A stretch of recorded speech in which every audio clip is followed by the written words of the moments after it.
सरकार देखो, पहली चीज तो कोई कैंपेन ही नहीं है भाई। आपकी सरकार है, सरकार जब खुद वोट मांगती है तो अपने काम पर वोट मांगती है। तो अगर आप काम की बात ही नहीं कर रहे हैं तो सीधी बात है, आपके पास कोई कैंपेन नहीं बचा है। आरोप लगाना, कमियां दिखाना तो विपक्ष का काम होता है।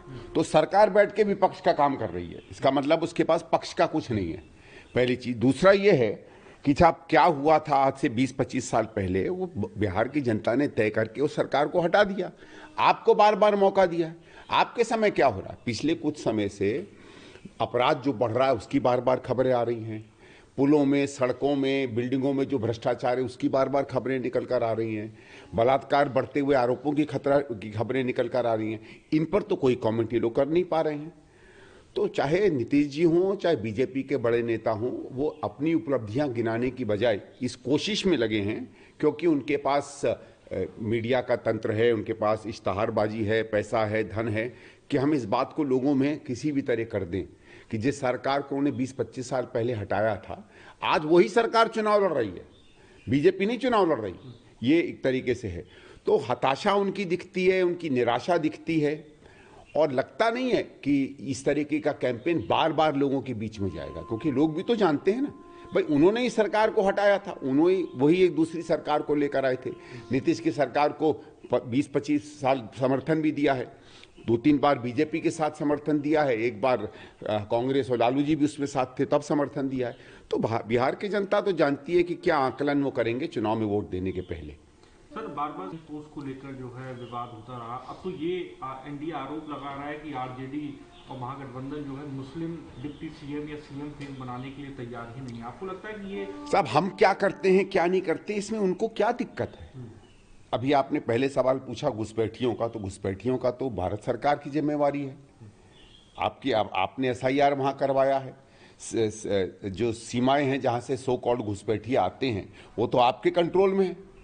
तो अमित शाह जी तो बार बार पब्लिक को ये कह रहे हैं कि हमसे ज्यादा कमजोर आज तक गृह मंत्री नहीं रहा, क्योंकि उनका ये कहना है कि जो 50, 60, 65 साल थे जब कांग्रेस का राज था, तब तो इतने घुसपैठिए आए नहीं। तब तो कभी भारतीय जनता पार्टी ने ये नहीं कहा कि घुसपैठियों के कारण चुनाव में असर हो सकता है। भाई 51 का चुनाव था, 65 का चुनाव था, 61 का चुनाव था, 66, 67 का चुनाव था, 71 का चुनाव था। कितने चुनाव हो गए? 2004 में कांग्रेस जीत कर आई, 2009 में आई, उस समय भी इन्होंने नहीं कहा। 2014 के बाद यकायक इनको घुसपैठिए दिखने लगे इतनी तादाद में कि इनको डर लगता है कि उससे चुनाव बदल जाए।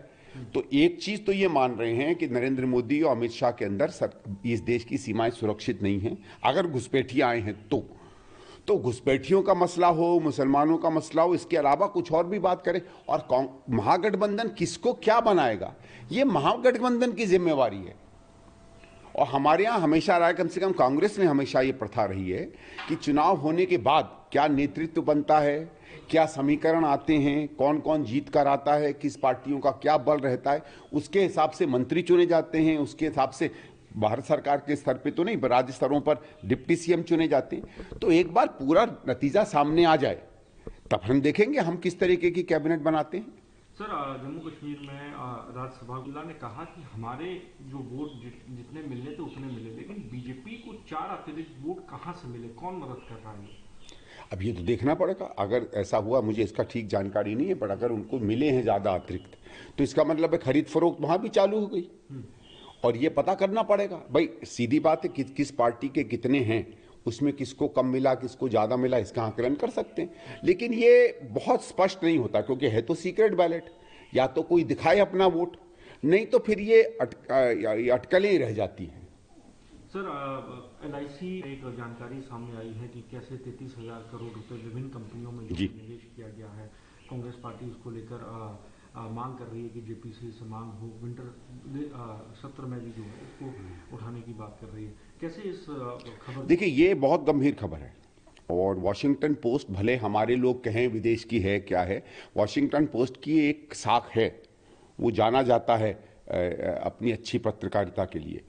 और कई बार हिंदुस्तान के इतिहास में, कई बार विदेशों में इस देश में हुई गड़बड़ियां भी बाहर छपी हैं। और उसको जब बीजेपी और पार्टियां विपक्ष में थी तो उन्होंने उसका संज्ञान भी लिया था।